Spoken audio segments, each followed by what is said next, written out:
E aí galera, beleza? Mais um unboxing inesperado. Foi enviado dia 12/7, 11 dias.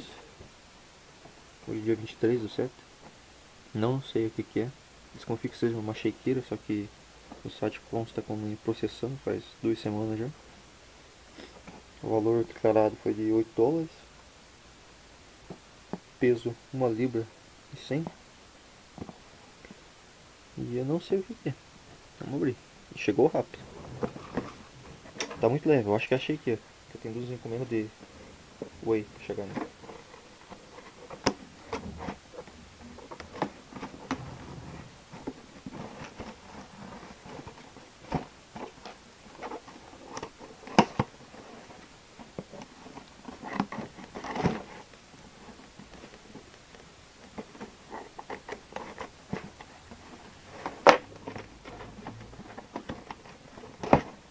A shakeira sim.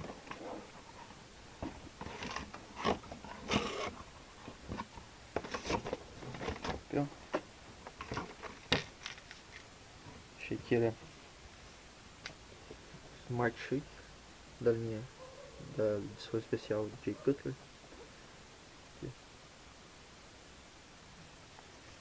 Tem várias divisórias.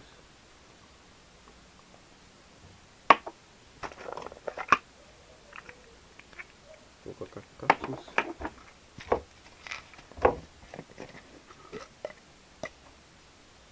Tem aqui uma telinha.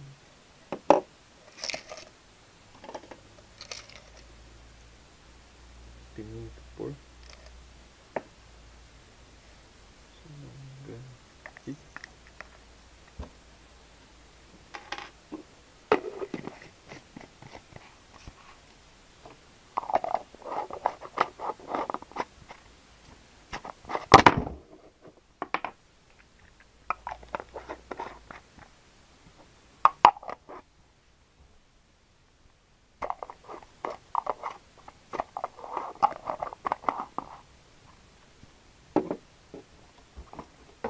Aqui é uma cor rosa.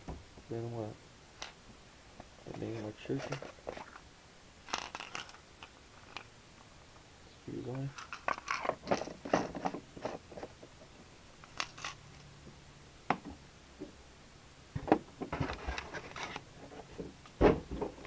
Aqui duas amostras grátis Super HD e NO3 da Seal Color.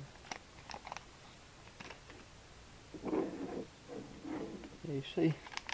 10 dias, chegou aí rápido. Estranho que no site consta como processando, não enviado ainda. Mas tá aí, chegou.